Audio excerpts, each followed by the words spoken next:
We are doing grade 10 mathematics paper 1 exam prediction for the June 2025.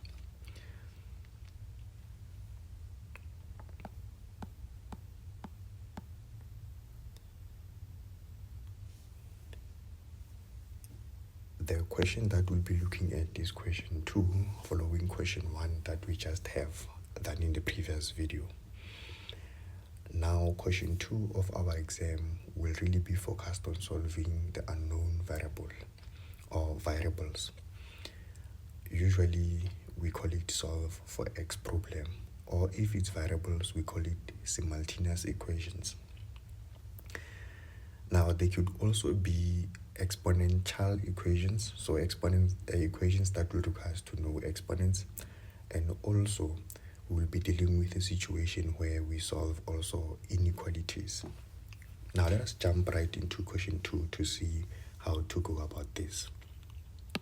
Now we are saying here that we're doing question 2.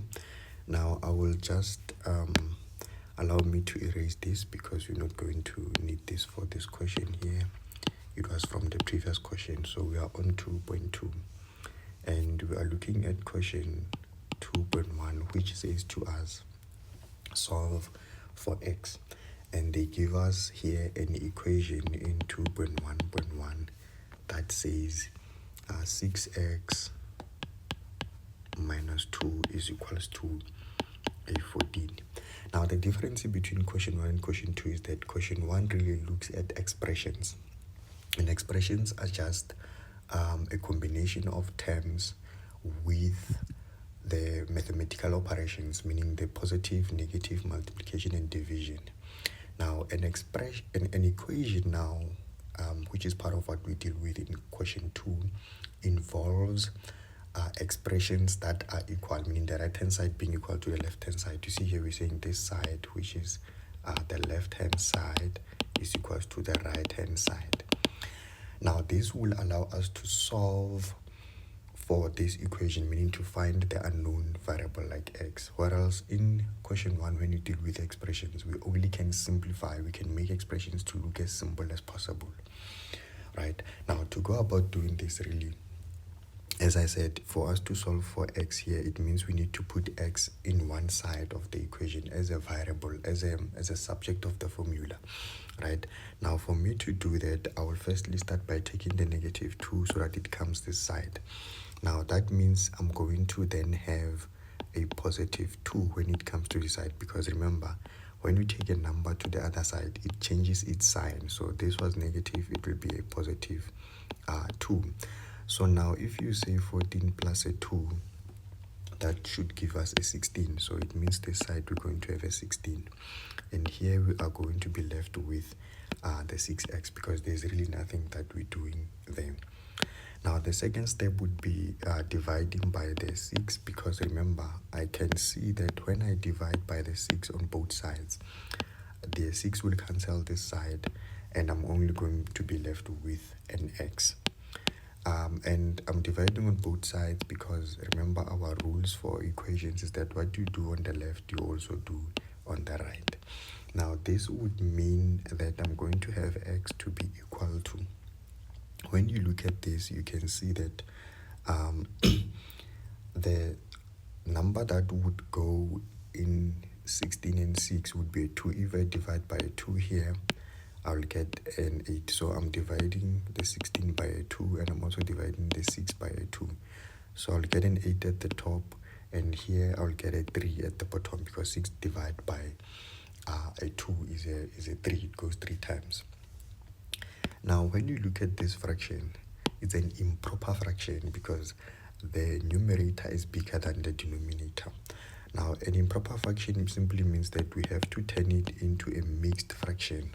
That's where you should leave your answer. So that is to say, I'm going to say 3 into 8, it actually goes twice, right? And there's a remainder that we have, which is 2. It goes twice and it leaves 2. So that means I can write the 2 here and keep the 3 as it is. So this is the remainder, and this is just this 3. It will stay there. So that's how you write your answer, as a mixed fraction. right? Now this question is marked out of 2, so the 2 marks will come from your simplification, taking the 2 this side and dividing by the 6, so that will give you 1 mark and 1 mark for the final answer as well. So that's where your 2 marks will come from. Now when we look at 2.1.2, we are given 3x squared plus 6x plus 3. So we have here 2.1.2 and we are given 3x squared plus 6x plus 3, and we're saying this is equals to 0.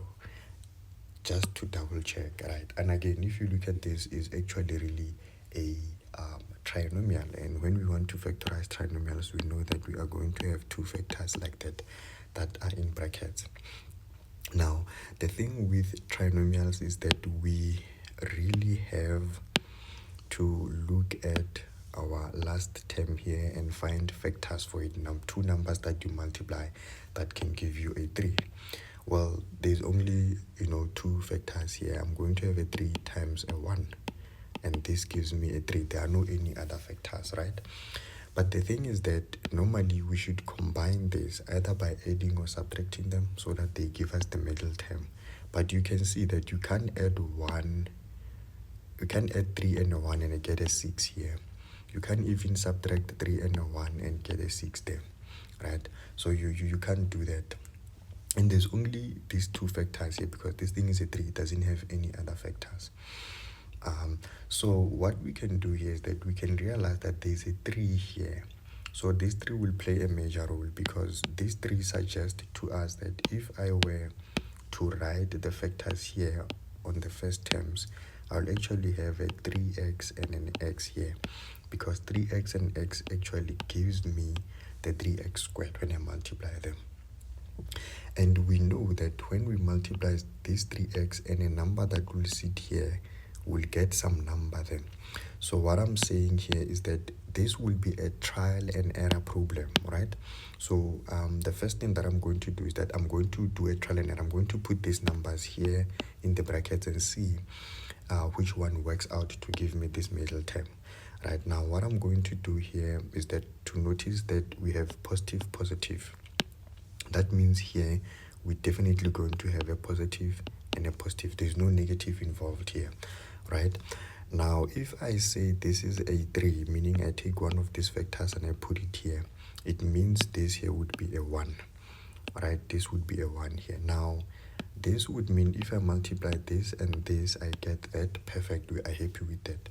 Now, if I multiply this and that, I'm going to have a 9x. Do you see that? I'm going to have a 9x. And now, if I multiply this and this, I'm going to have an x. Right? I get an x here. And if I multiply this and this, I get that 3. Now, the issue here is that both these 2 numbers are positive.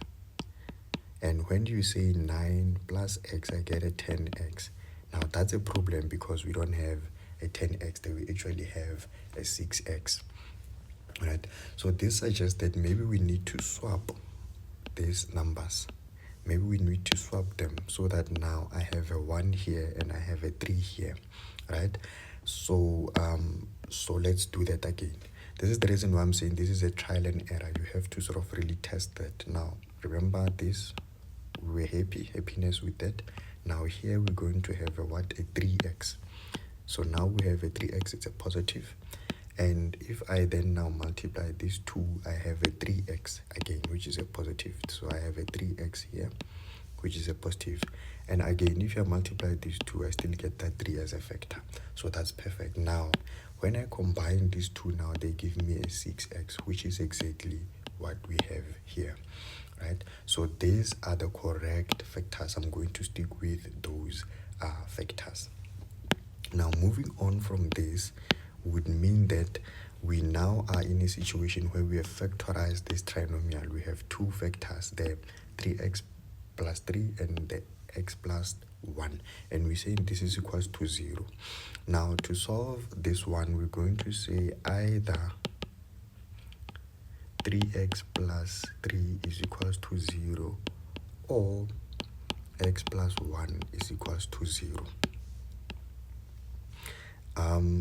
What I'm applying here is the idea or the theorem that says that if you have a multiplying b and they're equal to 0, it will either mean that a is equals to 0 or b is equals to 0. So what we're saying here is that if a is 0, we're going to have a 0 times a b. This thing will be a 0 because 0 times b is just a 0. Or the other option is that we are going to have a times a 0, right? Because we're saying one of these should be a 0. So if we say a times a 0, we're going to get a 0. So that's the reason why I'm saying either this is 0 or that is equals to 0, because if I have a 0 here, this whole thing will be 0. If I have a 0 here, this whole thing will be a 0. So that's the idea that we are applying here in order for us to find that value of x, or to be able for us to solve this. Now at this stage, you will then realize or notice that this then becomes a linear equation, and also this becomes a linear equation. It's really a simple equation to solve, because I'm going to transpose this to this side so that I'm only left with a 3x this side being equals to minus 3. Remember, when we transpose, we have a positive here, it will be a negative when it goes to the other side. Or we are going to have x is equals to negative 1 again. I'm taking this 1, I'm taking to that side so that it changes its sign, it becomes a negative 1. Now here we're going to divide by 3 so that we are cancelling out the 3, and we now have only x being equal to, if you say here that negative 3 divided by 3, it gives you a negative 1. So what we have at the end of the day is that x is equals to negative 1, and this happens twice. Do you see that we have it here and have it there? So it happens twice. Our number to be negative 1 happens twice. This question will be marked out of 3. So where does the 3 marks come from? Let us explore that. Well, the first one will come from finding your correct factors. Very, very important to be able to factorize that trinomial. The other mark will really come from the fact of finding these two answers, finding these two answers. Basically, they're making this and that, even though they're the same here, but they award you for finding them to be correct. It's not always the case that they are the same. This is just a special case where our x happens to be exactly the same number. Now moving along, we are going to look at 2.1.3, which we have the cube root of 8 to the power x being equal to 128. Now this is question 2.1.3, and we really have the cube root of 8 to the power x being equals to 128. Now when I look at this, for me it seems like it's an exponential equation that is made up also of sets, because here I can see that we have the sets. Now the first thing that I'm going to do is pay attention on the sets part, because I can clearly see that or come to realize that if you have the, let's say, the r root, or maybe we can say the nth root of let's say r here, we know that this is the same as having a to the power r over n. That's how I would normally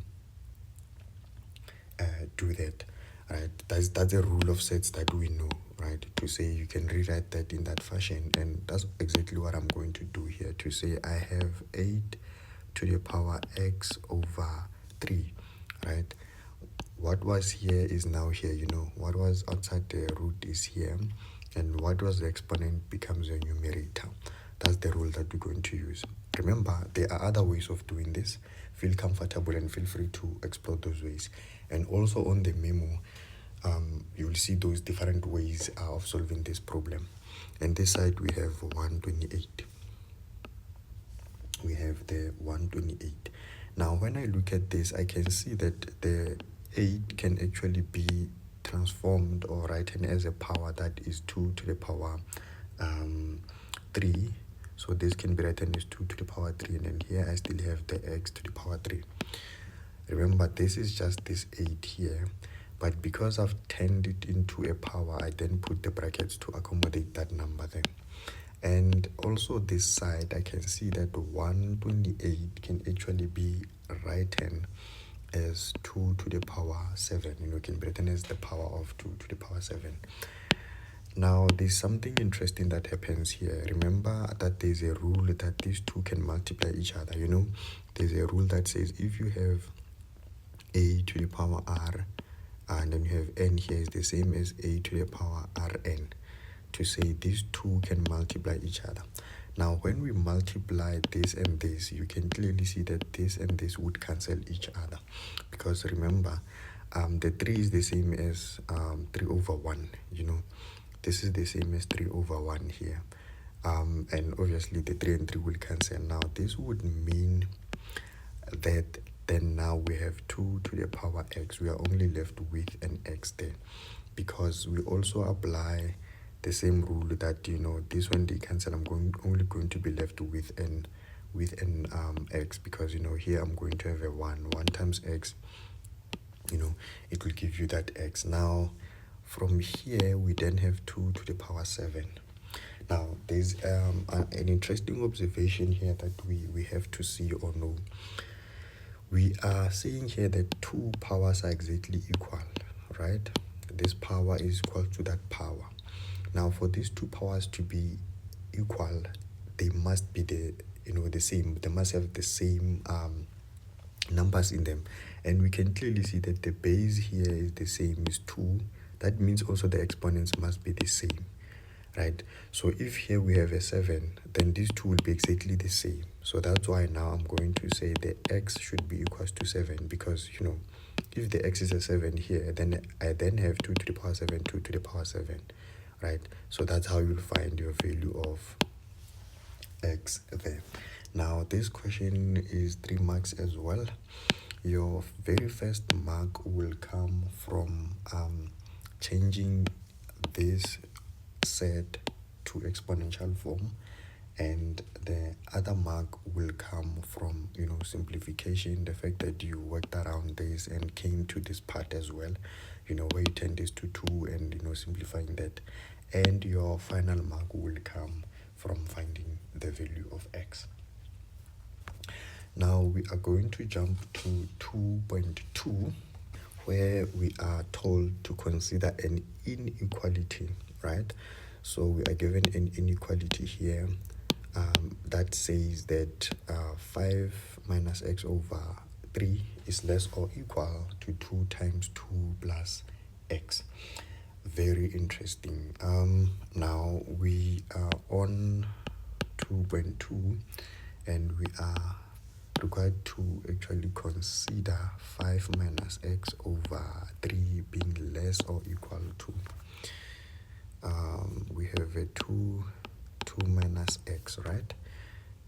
No, it's a plus x here. 2 plus x. We have let's just confirm that 5 minus x over 3 is less or equal to 2, right? 2 plus x. Now, to solve an inequality, really, we will start first by simplifying the whole thing. So we are on 2.2, where they say solve for x, So this is 2.2.1, and we're required to solve for x. So I'm just going to rewrite this so that I can work on it, so that we can really work on it really nicely. Now, the first thing that I want to really talk about is that I would like to remove this fraction here. So that is to say, I can multiply here by a 3 and also multiply this side by a 3, because then now the 3 and the 3 will cancel, and that would mean the 3 and the 3 will cancel, and that would mean I'm now left here with a 5 minus x being less or equal to. Now these two will multiply each other so that I have a 6, and here I can still write this as a 2 plus the x. Now this looks a bit simpler now. It's getting to be a much more simpler. So I'm going to still leave this as it is, and then here we're going to distribute, right? So the 6 times 2, this should be a 12, and the 6 times the x, this should be plus 6x, right? Now here I'm going to group my like terms. That is to say, I'm going to put x on the same side and put the numbers on the same side. Now I'm going to take this to this side so that I'm having here 6x plus x. Remember, when the x goes to that side, it's going to be a positive. Then I'm going to take the 12 to this side. Now I'm having a 5 this side. I'm going to have a negative 12 again. When the 12 comes this side, it's going to be a negative because it is positive there. Now I have the like terms on the same side. I can simply just combine them or add them. If we say 5 minus 12, we get a negative 7, which is going to be less or equal to, here we get a 7x as well. Now at this stage, we are going to divide by a 7 and a 7. Remember, we are solving for x. That's why I'm eliminating or dividing by 7 so that it cancels out. And this side, we're going to have a 7 divided by 7, it will cancel out. We're going to have 1 or 1 over 1, which is just a 1. Now this means I'm going to have negative 1 to be less or equal to x. Again, sometimes we like to write this starting with an x to be on the left hand side. So when we do that, we are going to change this inequality so that it looks to that other side. Because if you say negative 1 is small or equal to x, it means x is bigger or equal to negative 1, right? So this is a 3-mark question again, and we are really going to get our first mark from reworking our 3 and also combining the 6 there. So reworking these 3 and combining that and distributing that, all that will be for 1 mark. And the other mark will come from doing the simplification here, transposing, dividing, by 7 and all that. And the last mark will really be finding the correct final answer. The next question, which is 2.2.2, they say draw a number line to represent the answer to question 2.2.1. So we need to draw a number line here. This is a very important and interesting question to ask because it actually maps out all the solutions or all the answers of this inequality, all the values of x that makes this inequality to be true. What I mean by that is that if we draw a number line here, it should be clear to all of us that a number line actually shows all the real numbers. So, here we'll have a 0, and then this side is 1, 2, 3 until infinity, and this side is negative 1, negative 2, also on until negative infinity. All the real numbers are shown here.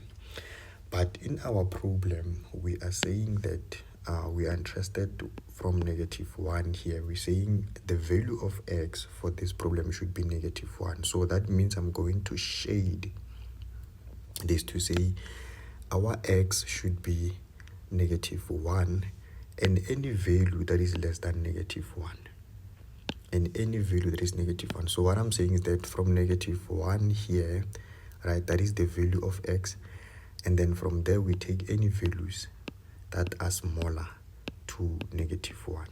And these values will go up until negative infinity. All these values from this side, they satisfy this inequality here. They make this inequality to be true. So what I mean is that if you take any value that is this side, right, let's say you take negative 1, you take negative 2, you take negative 3, you take and so on, you put them here on x here, you'll get a true statement. You will get that the left hand side is actually equal to the right hand side, or if they're not equal, they are less. So you'll get that this side will be less than that side, or it will be equal to that side. That's what inequality actually mean, right? So it means that we have a lot of values of x that makes that inequality to be true. I hope that makes sense. Now, drawing this will only be 1 mark. It's not really a hectic thing to do. They just give you 1 mark for drawing the correct number line. Now, this is to say that the numbers that are this side, if you pick numbers that are inside this side, let's say you pick 0, 1, 2, 3, and so forth, and you put them there. Let's say we put a 0 here, we put a 0 here. We are not going to get a true statement. So that is to say the numbers that are this side, they do not satisfy the inequality. Now, 2.3, question 2.3 says to us that solve simultaneously for x and y, right? So if we have these equations here, our first equation really is given to be a 9x plus 4y to be equal to a 10. Then our second equation is really defined to be negative 13 over 2x, and we have a negative 2y, and that is equal to a 15. That is equal to a 15. So a tip that I always give when you solve simultaneous equation is that look at the one that is more complicated and try to simplify it, and then from there you can move forward, right? Especially if you use elimination method, because I can see here that I have sort of linear equations. There's no square or anything like that. So that is to say, I can say this is equation 1. I can label that equation 1 because this one is, there's nothing much I can do. It's much more simpler. But when I look at this, I have a 2. I can try to remove that 2 so that it becomes, without fractions. So this is to say here that we can multiply each term here by a 2 and multiply this by the 2 and also multiply this by a 2. Remember, we multiply each term, and what we do on the left we also do on the right. Now by doing so, you would come to realize that these 2 and these 2 would cancel, so that I have now here a negative 13x, but here I'm going to have a negative 4y, and this side I'm going to really have a 30, right? Because 15 times 2 is a 30. So that's the first thing that we can do. Now this equation, it then now looks really like a linear equation. It looks better, much more better. I can then call it equation 2. But there's something really interesting when you look at these equations. They have here a positive 4 and a negative 4. So, I can prefer to use elimination method here instead of substitution method. I think elimination method will be much more easier to use. So what I can do here is that I can really say that equation 1 plus equation 2, I can really add these two equations, so that now I have 9 minus a 13. I will have a 9 minus 13, because remember, if you say here that 9, so I'm going to have here a 9 plus, and then we're going to have a minus 13 there, right? So this will end up being 9 minus 13, and when you say minus a 13, that should give you a negative 4. So this means here we get a negative 4. But we have that x, remember. So it's a 9x and it's a 13x, right? It's a 9x and a 13x. Now, if we say here that 4y plus a 4, this is like you are saying 4y plus negative 4. So this will give me 4y negative 4y, and this is just a 0, so they eliminate each other, they just cancel each other. That's the reason why we call this the elimination method, because some of the variables there will really kill each other. Now we then have an equal sign, and then now we're saying a 10 plus a 30. A 10 plus a 30, that will give me a 40. So from here we can then divide by 4 and divide by 4, so that our x is then going to be equal to, you see now this 4 would cancel each other, and then we're saying so we have a negative here. Very important for me to write that. We divide it by negative 4. If you say 40 divided by negative 4, that should be a negative 10, right? So that should give you a negative 10. Now from here we just found the value of x. What we then can do is that we can use equation 1 or even equation 2 if you like to find y, because if we put or substitute the x here, we then are able to find the y. I think the simpler equation to use for me is this one, because I'm trying to avoid working with this negative 13. It looks like a big number and so on, but if you use it, you'll get the same number. So here I'm going to argue to say using equation 1, meaning if I use this equation here, I'm going to have a 9 times negative 10, right? Because it's a 9 times x, which is a 10. And I'm going to have a plus 4y. We are trying to look for y, and this is equals to a 10. What this will do is that I'm going to have here a negative 90 plus 4y being equal to a 10. Now if we take this to this side, we then are going to actually have a plus 90 here, right? So that means here I'm going to have a 4y, and if you say 10 plus 90, that should be 100, isn't it? That should be 100. And from here we can then divide again by a 4 and divide by a 4, so that now we have y being equals to 25. I mean 4 would go 25 times into 100, and so that is your values of x and y. Now this question is going to be out of 4 marks.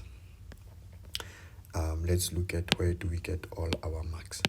Now the first mark will come from rearranging this equation here, and the other mark will come from finding your value of x, solving for your value of x, and the other mark will come from taking that value of x and building it up so that you substitute it into this equation here to solve this part of the equation.